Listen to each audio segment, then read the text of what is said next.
Hello guys, welcome to market analysis video. Today 25 April Thursday ഇന്ന് monthly expiry day ആയിരുന്നു. So market കഴിഞ്ഞ 2 ദിവസത്തെ range bound മാർക്കറ്റിന് ശേഷം ഇന്ന് നല്ലൊരു ബ്രേക്ക് ഔട്ട് തന്നു. ഒരു അപ്പർ ലെവലിൽ നല്ല സ്ട്രെങ്തോടെ മാർക്കറ്റ് ക്ലോസ് ചെയ്തിട്ടുണ്ട്. സോ നമുക്ക് ഡീറ്റെയിൽ ആയിട്ട് നോക്കാം. അതിനു മുമ്പ് നമുക്ക് കഴിഞ്ഞ ദിവസത്തെ ട്രേഡ് പ്ലാൻ എങ്ങനെ വർക്കായി എന്ന് നോക്കാം. ആദ്യം തന്നെ ഞാൻ പറഞ്ഞ ഒരു ട്രേഡ് പ്ലാൻ എന്ന് പറഞ്ഞാൽ മാർക്കറ്റ് ഓപ്പൺ ചെയ്തിട്ട് ഒരു സെല്ലിംഗ് സൈഡാണ് മാർക്കറ്റ് ഫസ്റ്റ് മൂവ് ചെയ്യുന്നതെങ്കിൽ നമുക്കൊരു ബൈയിങ് സൈഡിലേക്ക് ഒരു ട്രേഡ് നോക്കാമെന്ന് പറഞ്ഞു. സോ അതുപോലെ തന്നെയാണ് മാർക്കറ്റ് രാവിലെ ഓപ്പൺ ചെയ്തിട്ട് നല്ലൊരു ഗ്യാപ്പ് ഡൗണിലാണ് ഓപ്പൺ ചെയ്തത്. ഗ്യാപ്പ് ഡൗണിൽ ഓപ്പൺ ചെയ്തിട്ട് മാർക്കറ്റ് ബൈയിങ് സൈഡിലേക്ക് നല്ലൊരു സ്ട്രെങ്തോടെ ഒരു സ്വിങ് ക്രിയേറ്റ് ആയിട്ടുണ്ട്. സോ ഈ സ്വിങ് നമുക്ക് ക്യാപ്ചർ ചെയ്യാം. സോ ഇതിനു മുമ്പ് ഞാൻ ഇന്നലെ പറഞ്ഞ ട്രേഡ് പ്ലാനിൽ ചില കാര്യങ്ങൾ ഞാനൊന്ന് വിശദീകരിച്ച് പറയാം. ഒന്ന് ഞാൻ പറഞ്ഞത് മാർക്കറ്റ് ഓപ്പൺ ചെയ്തിട്ട് ഇന്നലത്തെ ക്ലോസിങ്ങിൻ്റെ അവിടെ മാർക്കറ്റ് ഓപ്പൺ ചെയ്തിട്ട് ചെറിയൊരു സെല്ലിംഗ് സൈഡാണ് മാർക്കറ്റ് ക്രിയേറ്റ് ആവുന്നതെങ്കിൽ നമുക്ക് ബൈയിങ് സൈഡ് നോക്കാം.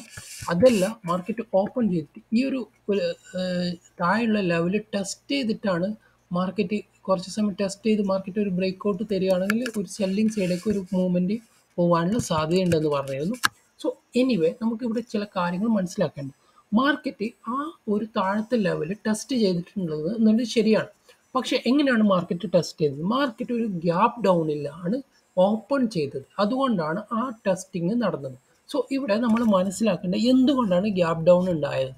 സോ നമുക്ക് ആദ്യം മനസ്സിലാക്കേണ്ടത് ഗ്യാപ്പ് ഡൗൺ അധികവും അല്ലെങ്കിൽ ഗ്യാപ്പ് അപ്പ് ഇങ്ങനെയുള്ള സംഭവങ്ങൾ ഒരു ഭൂരിഭാഗവും ഉണ്ടാവുന്നത് അമേരിക്കൻ മാർക്കറ്റിൻ്റെ ചില വീക്ക്നെസ്സും അവിടുത്തെ സ്ട്രെങ്ത്തും അനുസരിച്ചാണ്. സോ ഓപ്പണിങ്ങിൻ്റെ ടൈമിന് ഇന്നലെ അമേരിക്കൻ മാർക്കറ്റിൽ പ്രധാനമായിട്ടും സംഭവിച്ചത് ഒരു ഫേസ്ബുക്കിൻ്റെ റിസൾട്ട് വന്നിരുന്നു. സോ അവിടുത്തെ റിസൾട്ട് ഒരു നെഗറ്റീവായിട്ടാണ് അവിടുത്തെ മാർക്കറ്റിനെ ഇമ്പാക്റ്റ് ചെയ്തത്. സോ അതുകൊണ്ടാണ് ഇവിടെ മാർക്കറ്റ് ഓപ്പൺ ചെയ്യുമ്പോൾ നമുക്കൊരു നമ്മുടെ മാർക്കറ്റിൽ ഒരു ഗ്യാപ്പ് ഡൗൺ കിട്ടിയത്. പക്ഷെ അല്ലാതെ ഈ നമ്മുടെ മാർക്കറ്റിന് ഒരു ഒരു സ്ട്രെങ്ത്തിൻ്റെ കുറവും ഇല്ല. നമ്മുടെ മാർക്കറ്റ് ബുള്ളിഷാണ്, ഒരു അപ് ട്രെൻഡിൽ പോയിക്കൊണ്ടിരിക്കുന്ന മാർക്കറ്റാണ്. സോ ഇങ്ങനെ വരുന്ന ഒരു ഗ്യാപ്പ് ഡൗണുകൾ എന്തായാലും നമുക്ക് സീരിയസ് ആയിട്ട് നമ്മുടെ മാർക്കറ്റിനെ ബാധിക്കാൻ സാധ്യതയില്ല. സോ അതുകൊണ്ട് തന്നെ നമുക്ക് ഇവിടെ ഓപ്പൺ ചെയ്ത് കഴിഞ്ഞിട്ട് നമുക്കിവിടെ ഇവിടെ ആകെ കാണാൻ പറ്റുന്നത് നിങ്ങൾക്ക് കാണാൻ പറ്റും ഒറ്റൊരു സെല്ലിംഗ് ക്യാൻഡിൽ മാത്രമേ അവിടെ നമുക്ക് കാണാൻ പറ്റുന്നുള്ളൂ. സോ അതിനുശേഷം മാർക്കറ്റ് റിവേഴ്സ് ആയിട്ട് ആ റേഞ്ചിനകത്തേക്ക് നല്ലൊരു സ്ട്രെങ്ത്തിൻ്റെ ഒരു ബൈയിങ് ക്യാൻഡിലോടെ തന്നെ റിവേഴ്സ് ആയിട്ട് കാണുന്നുണ്ട്. സോ ഇങ്ങനെയുള്ള സമയങ്ങളിൽ നമ്മൾക്ക് ഓഫ് കോഴ്സ് നമുക്ക് തീർച്ചയായിട്ടും ഒരു ബൈയിങ് ട്രെൻഡിലേക്ക് പോകാൻ പറ്റുന്നതാണ്. അതുകൊണ്ട് തന്നെ ആ ഒരു ട്രേഡ് നമുക്ക് മനസ്സിലാക്കി എടുക്കാൻ പറ്റുന്നതാണ്. സോ ഇനി നെക്സ്റ്റ് ഞാൻ പറഞ്ഞത് മാർക്കറ്റ് ഫസ്റ്റ് ഓപ്പൺ ചെയ്തിട്ട് ഒരു ബൈയിങ് ട്രെൻഡിലാണ് പോകുന്നതെങ്കിൽ നിങ്ങൾക്ക് അവിടെ ഒരു സപ്പോർട്ട് ക്രിയേറ്റ് ചെയ്ത് കഴിഞ്ഞാൽ ഒരു റെസിസ്റ്റൻ്റ് ക്രിയേറ്റ് ചെയ്ത് കഴിഞ്ഞാൽ ഒരു റിവേഴ്സൽ ട്രേഡും കൂടി പോസിബിൾ ആണെന്ന് പറയുന്നു. അതും മാർക്കറ്റിൽ നമുക്ക് കിട്ടിയിട്ടുണ്ട്. ഇനി നമുക്ക് അടുത്ത ഇന്നത്തെ മാർക്കറ്റിലെ പ്രധാനപ്പെട്ട വിഷയങ്ങളെക്കുറിച്ച് സംസാരിക്കാം. അതുപോലെ തന്നെ കഴിഞ്ഞ മാർക്കറ്റ് ഞാൻ പറഞ്ഞു ഈ ഒരു റേഞ്ച് ബ്രേക്ക് ചെയ്യുകയാണെങ്കിൽ അപ്പർ ലെവലാണോ താഴത്തെ ലെവലിലാണോ നല്ലൊരു സ്ട്രെങ്ത്തോടെ ബ്രേക്ക് ചെയ്യണം നമുക്ക് ഒരു അപ്സൈഡ് മൂവ്മെൻറ്റ് കിട്ടും എന്ന് പറഞ്ഞിട്ട് അതും ഇന്നത്തെ മാർക്കറ്റിൽ വ്യക്തമായിട്ട് നമുക്ക് നല്ലൊരു അപ്സൈഡ് മൂവ്മെൻറ്റ് നന്നായിട്ട് ബ്രേക്ക് ഔട്ട് കിട്ടി നല്ലൊരു മൂവ്മെൻറ്റോടെ മാർക്കറ്റ് ക്ലോസ് ചെയ്തതാണ്. സോ ഇനി നമുക്ക് എക്സ്പെക്റ്റ് ചെയ്യുന്നുള്ളത് ഇത്രയും പെട്ടെന്ന് മാർക്കറ്റ് ഓൾ ടൈം ഹൈയിലേക്ക് എത്രയും പെട്ടെന്ന് തന്നെ മാർക്കറ്റ് മൂവ് ചെയ്യാനുള്ള സാധ്യതയാണ് ഇനി കാണുന്നത്. സോ ഇന്നത്തെ മാർക്കറ്റിലെ ചില പ്രധാനപ്പെട്ട സംഭവങ്ങൾ കൂടി നമുക്ക് ഡിസ്കസ് ചെയ്യാം. ഫസ്റ്റ് കൊട്ടാക് ബാങ്കിൽ ഉണ്ടായ സംഭവമാണ്. സോ നമ്മൾ ഈ ഗ്യാപ്പ് ഡൗണും ഗ്യാപ്പ് ടോപ്പും ഒക്കെ ഞാനിപ്പോൾ പറഞ്ഞത് നമുക്ക് കൊട്ടാക് ബാങ്കിൻ്റെ കാര്യത്തിൽ കൂടി ഒന്ന് ഡിസ്കസ് ചെയ്യാം. കൊട്ടാക് ബാങ്ക് ഇന്ന് വലിയൊരു ഗ്യാപ്പ് ഡൗണിലാണ് ഓപ്പൺ ചെയ്തത്. നമുക്കതിൻ്റെ ചാർട്ടിലേക്ക് പോവാം.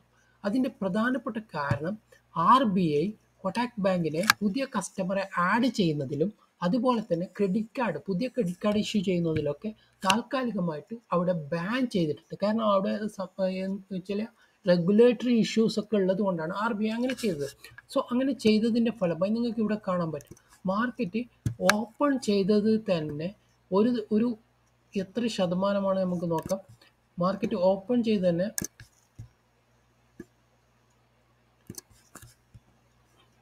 മിനിറ്റ് ഏകദേശം ഒരു ഇന്ന് മൊത്തത്തിൽ ഒരു 10% കൂടുതലാണ് മാർക്കറ്റ് ഡൗൺ ആയത്.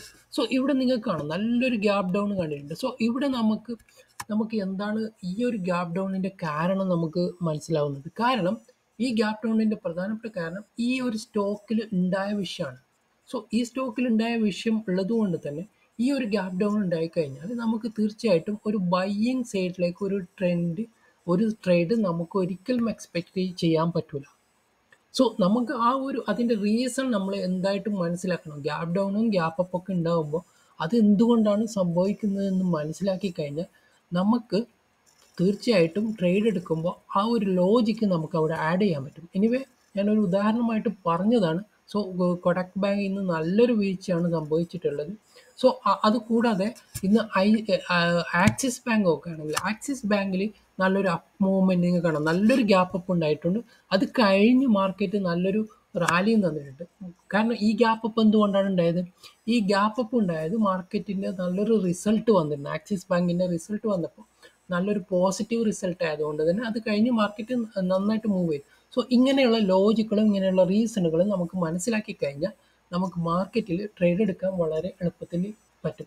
സോ ഇനിവേ നമുക്ക് നമ്മുടെ നിഫ്റ്റിയുടെ ചാർട്ടിൽ തന്നെ പോവാം. നിഫ്റ്റിയുടെ ചാർട്ടിൽ ഇപ്പം സംഭവിച്ചിട്ടുള്ളത് നല്ലൊരു